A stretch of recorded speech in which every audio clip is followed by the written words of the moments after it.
Hey y'all, it's me, Kevvie. Today I'm not in my usual space. I'm at Aunt Jan's taking care of her precious baby boy, Sammy. Are you a good boy, Sam? Are you a good kitty cat? Say hi, Sam. Meow. Oh, good boy, Sam. That's Sam. Oh, look at him. Oh. November wasn't my biggest reading month. It was my birthday month, and for my birthday, I got the new Pokemon Violet game. So a lot of my time was spent playing that. Look how adorable my character is with her little baby Quaxley. And oh my gosh, I'm obsessed with its evolution. This duck is so gay. Like, you release him from his Pokeball and he shimmies. Oh, this game is phenomenal and easily the best main series Pokemon game ever. Also, for my birthday, so many of y'all sent me books. I'm so excited to share what I got with y'all. I'll be recording that video very soon, so if you still want to be in my birthday book haul, now's your last chance. Both wish lists and virtual tipping apps are in the description below. But thank you so much to everyone who sent me birthday books. Oh, also, a few of the books I got didn't say who they were from. I made a post on my community tab, which I'll also have linked in the description. So if one of those is from you, please let me know. As far as reading goes, I only read 9 books in November. But I was okay with that because I was enjoying other things. But I did read some excellent books. Let's get right into them. I saw Several People Are Typing, reviewed by Willow over at Books and Bow, and it sounded so good that I picked it up immediately. This book takes place on an app called Slack, which is like Discord, but used in offices for workplace conversations. The entire book is told through Slack messages, which makes it a quick and easy read. It's about an employee named Gerald who inexplicably gets stuck inside Slack. His consciousness in its entirety suddenly lives in these chat rooms, trying to communicate with the help bot to figure out how to get out, and trying to convince his coworkers that he's really stuck and not just pulling some prank. What Willow didn't mention in her review though, and what absolutely made this book for me, is that Several People Are Typing gets very, very gay. When I picked up this book, the last thing I expected was for it to be a gay romance. But oh, it was, and it was wonderful. Then I read another gay romance, a novella called Coffee Boy by Austin Chant. But this book isn't just gay, it's gay and trans. Coffee Boy is about a trans intern at a political campaign office and catching feelings for his cranky supervisor. It was so cute. The trans guy was such a sassy brat, which, like, relatable.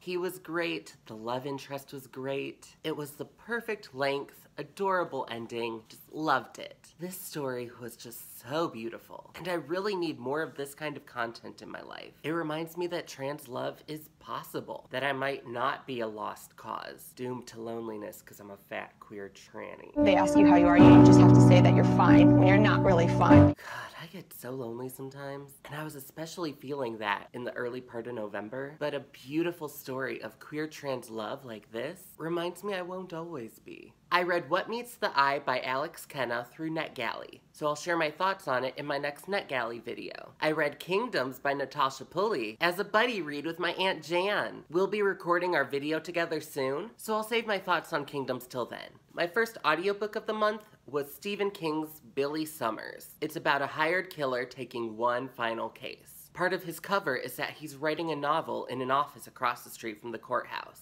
I was surprised by how early the assassination takes place and had no idea what to expect from the book after that point. My favorite part of this book was the character Alice. She was a strong female character wanting to start her life over even if it means fraternizing with a killer for hire. However, I hated the way King wrote about her. Despite conceptualizing this awesome character, King just treats her as a sex object. Billy saves her after a vicious attack and is supposed to be caring for and protecting her, yet he regularly thinks about fucking her too.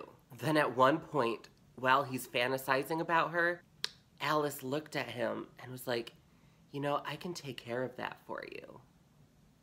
I was just so disgusted. I couldn't take it anymore. DNF'd it on the spot. King is just shit at writing women. Needing a break from King after that, I turned to my Scribd audiobook library and decided to listen to Jurassic Park. It's been so long since I've seen that film, so it was newish to me. I don't have a whole lot to say about this, just it's a modern classic, and yeah, it is excellent. And I really enjoyed experiencing this story in its full form. After the disappointment of Billy Summers, I swore I was done with Stephen King for a while. But after finishing Jurassic Park, I found myself going right back to him, this time listening to Dolores Claiborne. This one is about an elderly woman sitting in an interrogation room, prime suspect in a murder case. She swears she did not do it, but in order to prove her innocence, she first has to tell them about the time she really did kill someone.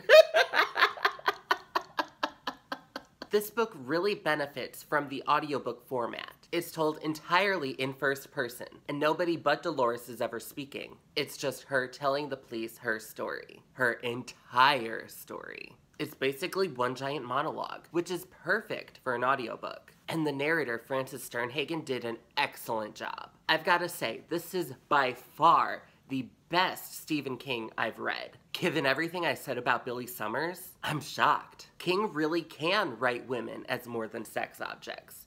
Who knew? Which, I mean, that just makes those other cases even more egregious. Such a stark contrast to Gerald's Game. Apparently, Dolores Claiborne and Gerald's Game used to be one book, but before publication, they decided to split it into two. Both of them have a major plot point set around the same event, an eclipse going over Maine back in the 60s. Dolores Claiborne also has a lot of references to Gerald's Game, so that was cool, but now I'm concerned that maybe there were references to Dolores Claiborne in Gerald's Game that I missed. But yeah, Dolores Claiborne, favorite Stephen King novel, but now I'm definitely taking a break from him. At least now I ended on a high. One of my favorite YouTubers, Dominic Noble, recently made a Lost in Adaptation episode about Roald Dahl's book Matilda. In this video, he repeatedly warned his beautiful watchers to never read Roald Dahl's short story Pig. So of course I had to read it immediately. Pig was such a fun little story. It's about a pig realizing he's going to be eaten and deciding to have a little more agency over his fate. I can see how this would be shocking for a younger reader, but I didn't think it was all that disturbing.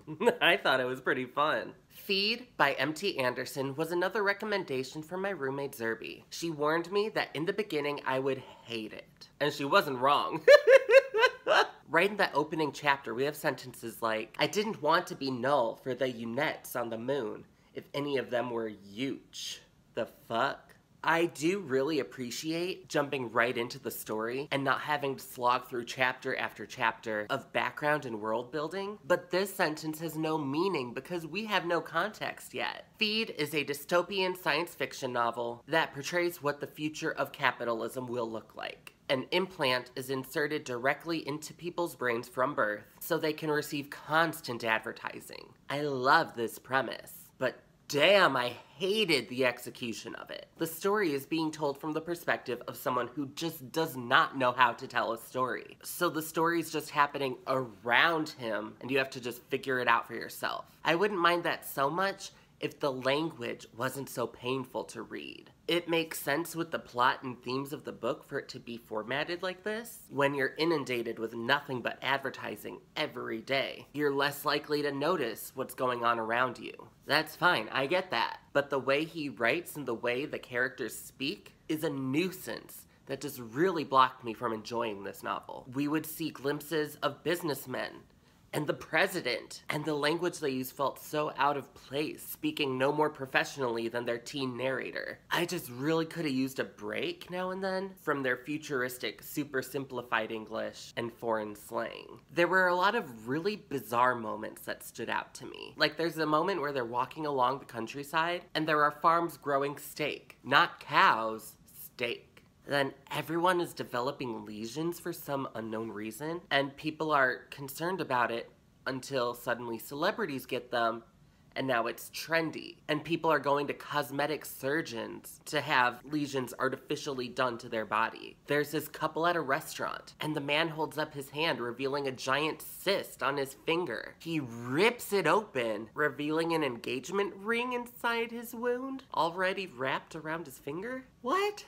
One of the protagonist's friends is a genetic clone of Abraham Lincoln, but the strangest, most what the fuck scene in this entire book was the Coke scene. So, anyone up for the great taste of Coke?